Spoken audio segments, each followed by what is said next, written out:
Hello dear students, myself Neeraj Mishra is going to teach you computer subject for your academic year 2020 and 21. Okay, in this year your syllabus will be the first 8 chapters of your book, which will be sent by through pictures and through the videos in this software, which you have to uh, listen, watch and try to understand. Okay, तो आज से हम लोग इस chapter को computer की classes को start करेंगे. कंप्यूटर की क्लासेस को स्टार्ट करने के बाद यहाँ पर हम 8 चैप्टर्स को हमें पढ़ना है. ठीक है, 8 चैप्टर्स को पढ़ना है. और आपको जैसा कि पता है कि आपका जो हाफ ईयरली एग्ज़ाम है वो 22 अक्टूबर को स्टार्ट हो रहा है. तो उस एग्ज़ाम्स के जो चैप्टर्स हैं उन चैप्टर्स को कंप्लीट करना है और तैयार करना है. ठीक है, तो आज से हम पहला चैप्टर स्टार्ट करेंगे जो कि हमारा है ऑल अबाउट कंप्यूटर.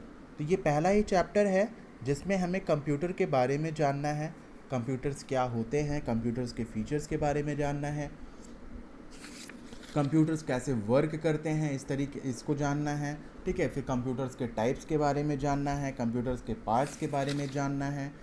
ठीक है, फिर कंप्यूटर को स्टार्ट कैसे करेंगे, कंप्यूटर को ऑफ कैसे करेंगे, ये इतनी चीज़ें हमको इस चैप्टर में पढ़ना है, जिसको मैं आपको पार्ट वाइज एक एक चीज़ें करके समझाऊंगा. ठीक है, तो सबसे पहले हमारा जो पहला क्वेश्चन पुटअप होता है कि वो ये है कि what is a computer. Computer होता क्या है. हम जैसा कि जानते हैं, हम हमेशा क्लास सेकंड में भी हमने थोड़ा बहुत कंप्यूटर के बारे में पढ़ा है. ठीक है, तो वहाँ पे हमको बताया गया था कि कंप्यूटर एक मशीन होता है, कंप्यूटर एक डिवाइस होता है. ठीक है, सिर्फ इतनी सी बात हमको बताई गई थी कि एक इलेक्ट्रॉनिक मशीन होती है. ठीक है, अब इसके बाद हम इस क्लास थर्ड में पढ़ेंगे कि कंप्यूटर एक्चुअली में सिर्फ एक इलेक्ट्रॉनिक डिवाइस को ही हम नहीं कहते हैं. ठीक है, इलेक्ट्रॉनिक डिवाइस को हम कंप्यूटर नहीं कहते. एक ऐसी इलेक्ट्रॉनिक डिवाइस होती है जो कि कंप्यूटर्स मैथमेटिकल और लॉजिकल प्रॉब्लम्स को आसानी से सॉल्व कर सकती है. ठीक है, जैसे सपोज़ करो कि हम कोई नंबर्स का एडिशन होता है, सब्ट्रैक्शन होता है, मल्टीप्लिकेशन होता है, डिवीज़न होता है. ठीक है, तो इन सारे कामों को भी करने के लिए हम ज़्यादातर कैलकुलेटर्स का यूज़ करते हैं ना. लेकिन वो कैलकुलेटर क्या, उस कैलकुलेटर में क्या हम पिक्चर्स देख सकते हैं, क्या हम गाने सुन सकते हैं, क्या हम गेम खेल सकते हैं, नहीं. ठीक है, इसी तरीके से अगर टीवी है, टेलीविज़न है, तो टेलीविज़न में हम मूवी देख सकते हैं, गाने सुन सकते हैं, ये सारी चीज़ें कर सकते हैं, पर हम उसमें कैलकुलेशन के काम नहीं कर सकते हैं. ठीक है, तो कंप्यूटर के बारे में हम पढ़ेंगे तो हमें ये पता चलेगा कि कंप्यूटर एक ऐसी इलेक्ट्रॉनिक डिवाइस होती है जिसके थ्रू हम ये सारे काम एक ही डिवाइस पर कर सकते हैं. ठीक है, तो इसलिए कंप्यूटर की डेफिनेशन दी गई है जो कि हम फर्स्ट लाइन से रीड कर रहे हैं आपके लिए, तो आप इसको ध्यान से देखिएगा. Computer is an electronic machine, it runs on electricity. Computer एक इलेक्ट्रॉनिक मशीन होती है जो कि इलेक्ट्रिसिटी पे रन करती है. ठीक है, इसके अलावा भी कंप्यूटर के बारे में हम बहुत कुछ जान सकते हैं. जैसे और भी चीज़ें हम अगर कंप्यूटर के बारे में जानना चाहें तो हम अभी आपको एक पिक्चर के थ्रू बताएंगे कि कंप्यूटर का पूरा डेफिनेशन क्या होता है और कंप्यूटर की हम फुल फॉर्म्स क्या होते हैं, हर एक लेटर का फुल फॉर्म क्या होता है. ठीक है, तो उसके बारे में हम जानेंगे. इसके बाद फिर हम नेक्स्ट टॉपिक पर आएंगे कि कंप्यूटर किस तरीके से वर्क करता है, उसके वर्क करने का सिस्टम क्या है. ठीक है, तो यहाँ आगे देखिए दिया गया है, it takes input from you to process the output. This process is also termed as IPO, input process output. ठीक है, तो अब इसके लिए मैं आपको कुछ एग्जांपल्स दूंगा, एग्जांपल्स को आप ध्यान से सुनिएगा. इसके बाद फिर आपको ये समझ में आ जाएगा कि कंप्यूटर वर्क कैसे करता है. ठीक है, चलिए तो हम एग्जांपल्स लेते हैं. जैसे सपोज करो कि आपको पानी से बर्फ़ बनाना है, आइस, पानी से आपको आइस बनाना है, तो आप क्या करते हैं, आपने एक किसी बाउल में, किसी बर्तन में पानी लिया, पानी को ले जा कर के हम फ्रिज में रख देते हैं. ठीक है, फ्रिज में हमने रख दिया। तो ध्यान से बात को समझिएगा कि जब हमने पानी लिया, पानी को फ्रिज में रखा, सपोज करो कि फ्रिज हमारा क्या है, कंप्यूटर है, फ्रिज हमारा कंप्यूटर है, तो कंप्यूटर को हमने क्या दिया, पानी दिया, पानी उसमें रखा। अब कंप्यूटर क्या कर रहा है, फ्रिज क्या कर रहा है, उस पानी को ठंडा करेगा। तो वो एक प्रोसेस है ना, ठीक है। कंप्यूटर उसको ठंडा कर रहा है, मतलब फ्रिज यहाँ पर ठंडा कर रहा है, एग्जाम्पल के तौर पे हम ले रहे हैं। तो फ्रिज उसको ठंडा करेगा, ठंडा करने के बाद कुछ समय के बाद वो फ्रिज उसी पानी को बर्फ़ बना देता है, और हमें मिलता क्या, हमने पानी रखा था फ्रिज में, लेकिन हमें मिला क्या, बर्फ़ मिला ना। तो ठीक है, इस चीज़ को अगर हम देखेंगे तो इनपुट यहाँ पर हमारा हो जाएगा वाटर, ठीक है। फिर इसके बाद आउटपुट हमारा क्या है, आइस है। और बीच में जो प्रोसेस पूरा हुआ उसको ठंडा करने का, वो था हमारा प्रोसेसिंग, ठीक है। तो इस तरीके से आईपीओ साइकिल वर्क करता है। ठीक इसी तरीके से कंप्यूटर में अगर हम आपको कहें कि सपोज करो कि कोई एक स्टूडेंट है जिसने हर एक सब्जेक्ट में अलग अलग मार्क्स मिले हैं। सपोज करिए कि मैथ में उसको 40 मार्क्स मिले हैं, साइंस में उसको 50 मार्क्स मिले हैं, इस तरीके से सारे नंबर्स हर एक सब्जेक्ट में मिले हैं। अब उनको ऐड करना है, तो हम क्या करेंगे, कंप्यूटर पे जाते हैं, सारे नंबर्स को वहाँ पर इंटर करेंगे। जब हम सारे नंबर्स को इंटर करेंगे तो वो हमारे लिए क्या हो जाएगा, इनपुट होता है, ठीक है। वो इनपुट होगा और उस इनपुट को कंप्यूटर सारे नंबर्स को क्या करेगा, ऐड कर देगा। ऐड करने का जो प्रोसेस है उसी को हम क्या बोलेंगे, प्रोसेसिंग। ये कंप्यूटर का काम है, कंप्यूटर ने उसको प्रोसेस कर दिया। प्रोसेस करने के बाद उसने हमें रिजल्ट दे दिया कि इन सारे नंबर्स को ऐड करने के बाद आपका ये टोटल नंबर आ रहा है, ठीक है। तो इस तरीके से कंप्यूटर भी वर्क करता है। अगर हम एक और एग्जांपल लें कि जैसे हमारे सब घरों में मिक्सर होगा, मिक्सर और जूसर। तो हम फ्रूट्स लेते हैं, फ्रूट्स को ले करके जूसर में डाल दिया। जूसर में डालने के बाद वो क्या करता है, उस फ्रूट से जो जूस होता है उसको एक्सट्रैक्ट करके बाहर निकाल के हमें दे देता है, ठीक है। तो यहाँ से भी हम समझ सकते हैं कि जो फ्रूट्स हमने उसमें एंट्री किया वो हमारा क्या था, इनपुट था। अब उसको उसने ग्राइंड किया, मिक्स किया, तो मिक्स करने का जो प्रोसेस है वही हमारा प्रोसेसिंग है। और इसके बाद फिर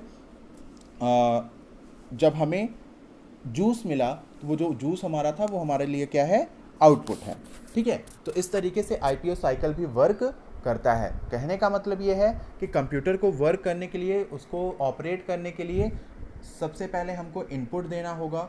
उस इनपुट पे कंप्यूटर सिस्टम सीपीयू के थ्रू प्रोसेस करेगा। प्रोसेस करने का मतलब परफॉर्म करेगा, एक्शंस को परफॉर्म करेगा, फिर वो हमें रिजल्ट देगा, ठीक है। तो यहाँ से हमको कोई भी एक फंक्शन को हम परफॉर्म कर सकते हैं, कोई भी नंबर को ऑपरेट कर सकते हैं, कैलकुलेट कर सकते हैं, ठीक है। इस तरीके से हम कंप्यूटर हमारा वर्क करता है, ठीक है। यहाँ पर देखो कुछ एग्जांपल्स दिए गए हैं। जैसे देखो आईपीओ साइकिल को समझाने के लिए, Rohan gets 40 marks in English, 30 in maths and 45 in Hindi. He wants to know his total mark. He is taking the help of computer. He provides input to the computer. ठीक है, वो क्या करता है कि रोहन को 40 मार्क्स इंग्लिश में मिले हैं, 30 मैथ्स में मिले हैं, 45 हिंदी में मिले हैं। तो वो अपना टोटल मार्क्स जानना चाहता है। उसने कंप्यूटर की हेल्प ली, कंप्यूटर को सारे नंबर्स बता दिए कि ये मेरे मार्क्स हैं, अब इसको टोटल करके बताओ। तो कंप्यूटर उसको क्या करेगा, टोटल ऐड करेगा, सबको ऐड करके आउटपुट हमको दे देगा कि 40 + 30 + 45 इज इक्वल टू 115, ठीक है। इन सभी को ऐड करने के बाद वो हमें देगा, ठीक है। अब इसके बाद हमारा जो अगला क्वेश्चन आता है कि इनपुट क्या होता है, आउटपुट क्या होता है और प्रोसेसिंग क्या होता है, ठीक है। तो सबसे पहले इनपुट की बात करेंगे। तो इनपुट क्या होता है, जो इंस्ट्रक्शन हम कंप्यूटर को देते हैं, जो डाटा हम कंप्यूटर को देते हैं, उसे ही हम क्या बोलते हैं, उसे हम इनपुट बोलते हैं, ठीक है। और फिर जो सारे टास्क कंप्यूटर सिस्टम परफॉर्म करता है उसे डाटा को असेंबल करने के लिए उसे हम प्रोसेसिंग बोलते हैं।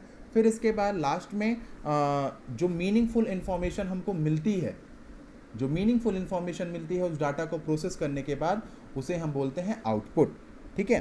तो ये पूरा हमारा आईपीओ साइकिल का डिस्क्रिप्शन था, ठीक है।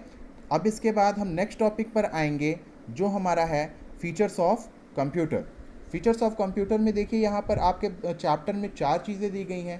पहला है स्पीड, दूसरा है रिलायबिलिटी, तीसरा है स्टोरेज और चौथा है इंटेलिजेंस। ये 4 टॉपिक्स दिए गए हैं। फीचर्स ऑफ कंप्यूटर का मतलब होता है कि कंप्यूटर की विशेषताएं क्या होती हैं, ठीक है। तो इसको हम ह्यूमन बीइंग से कंपेयर करके पहले तो देखेंगे, फिर इसके बाद समझेंगे कि इसके जो चारों फीचर्स दिए गए हैं वो कितने हद तक काम करते हैं और क्यों हम इसकी विशेषताओं को पढ़ रहे हैं।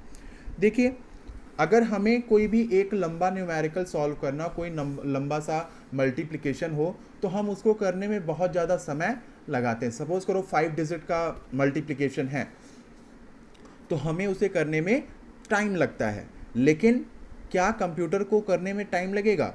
वहाँ पर हमने नंबर फीड किया, नंबर एंट्री किया, मल्टीप्लिकेशन का साइन एंट्री किया, उसके बाद तुरंत वो कंप्यूटर उस नंबर को मल्टीप्लाई करके हमें आंसर बता देता है with in few seconds. 1 second भी नहीं लगता, 1 सेकेंड भी नहीं लगता, वो हमको रिजल्ट्स बता देता है। तो उसके काम करने की स्पीड कितनी तेज है। जैसे अब दूसरा एग्जांपल अगर हम आपको दें, तो हम इंटरनेट पे सर्च करते हैं ना चीज़ों को, हमें कोई गेम डाउनलोड करना है, तो गेम देखना है, या फिर किसी वर्ड की मीनिंग पता करना है, तो हमने वर्ड कंप्यूटर में इंटर किया और जैसे ही क्लिक करते हैं तुरंत हमको उसका मतलब पता चल जाता है, ठीक है। तो सपोज करिए, देखिए, समझिए कि कितनी तेज़ी से वो काम करता है। या फिर एक दूसरा तरीका बताते हैं। आज के समय में देखिए, हम लोग वीडियो कॉलिंग करते हैं ना, वीडियो कॉलिंग करते हैं, तो हम यहाँ से बैठे बैठे दूसरे के पास वीडियो कॉल करते हैं।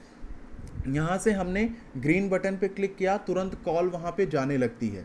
कितना जल्दी से, यहाँ से मुंबई अगर कॉल करना है तो इतनी दूरी पे बैठा हुआ इंसान भी कितनी जल्दी से हमसे कनेक्ट हो जाता है। तो ये होती है कंप्यूटर की स्पीड। कहने का मतलब ये है कि कंप्यूटर बहुत ही तेज़ी से काम कर सकता है, ठीक है। उसे आउटपुट देने में, रिजल्ट्स देने में सेकंड से भी कम समय लगते हैं, ठीक है। अब देखो, रिलायबिलिटी क्या होती है। Computer is quite reliable and does not commit mistakes. ध्यान से बात को समझो कि कंप्यूटर के ऊपर हम डिपेंड हो सकते हैं, कंप्यूटर को पर हम विश्वास कर सकते हैं कि ये जो भी इंफॉर्मेशन हमको देगा ये सही देगा, ये कभी भी मिस्टेक नहीं करेगा, ठीक है। इसके रिजल्ट्स एक्यूरेट होते हैं, हमेशा 100% सही होते हैं।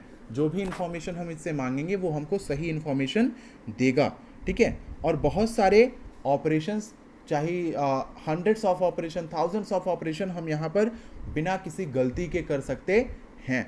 जैसे अगर आपको कहा जाए कि आपको 100 नंबर्स को सम ऐड करना है, 100 नंबर्स को ऐड करने के लिए आप थोड़ा सा हो सकता है कि आपसे गलती हो जाए, लेकिन कंप्यूटर कभी भी वो गलती नहीं करेगा। तीसरा टॉपिक है हमारा storage. A computer has a very large memory, it can store huge amount of data in a very small space, we can access this data any time when needed. एक कंप्यूटर जो होता है अपने अंदर बहुत सारे चीज़ों को स्टोर करके रख सकता है। जैसा कि हम देखते हैं ना कि कंप्यूटर में बहुत सारे मूवीज़ स्टोर किए जाते हैं, बहुत सारे सॉन्ग्स स्टोर किए जाते हैं, गेम्स रहते हैं, ठीक है। तो इसी तरीके से बहुत सारे फाइल्स, डॉक्यूमेंट्स, बहुत सारी चीज़ें हम उसमें स्टोर कर सकते हैं, क्योंकि उसका जो स्टोरेज स्पेस होता है, उसका मेमोरी जो है बहुत ही ज़्यादा होता है।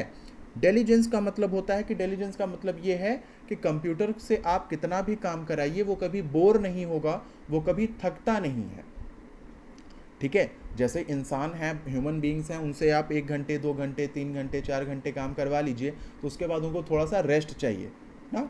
रेस्ट करने के लिए वो कहते हैं, हमको भी ऐसा लगता है कि कुछ घंटे काम करने के बाद हमको लगता है कि हाँ चलो कुछ समय के लिए आराम कर लें, पर कंप्यूटर कभी भी ऐसा नहीं करते। वो उनसे आप 24 घंटे काम करते रहिए, वो कभी भी थकेंगे नहीं, कभी भी बोर नहीं होते, ठीक है। चलिए, ओके। तो ये इतनी चीज़ें थी आपके लिए। हमने आज आपको कंप्यूटर के बारे में बताया, कंप्यूटर होता क्या है, कंप्यूटर वर्क कैसे करता है, आईपीओ साइकिल को समझाया। अब इसके बाद हमने आपको फीचर्स बताएं, फीचर्स के बाद अब पार्ट्स ऑफ कंप्यूटर, इसके बाद टाइप्स ऑफ कंप्यूटर, फिर ऑपरेटिंग ऑन कंप्यूटर, ये मैं आपको कल एक्सप्लेन करूँगा। आज आप इस वीडियो को देखिए, सुनिए, समझिए, ठीक है। तब तक के लिए good bye and have a nice day.